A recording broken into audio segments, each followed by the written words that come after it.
Farnborough, on the outskirts of London, has been hosting the world's largest aerospace event every other year since 1950, the Farnborough International Airshow.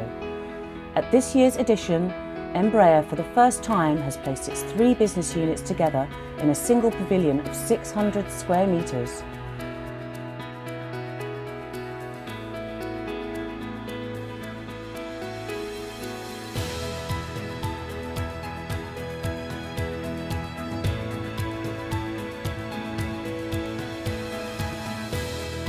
The pavilion is connected to an unprecedented exhibition of Embraer's 3 heavyweight premieres: the state-of-the-art commercial jet E90-E2, the new medium airlift jet KC-390, and the game-changing mid-size jet Legacy 500.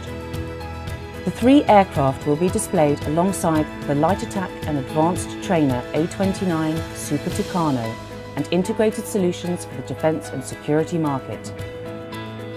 This consolidated line of products points the company to greater heights in the next decade.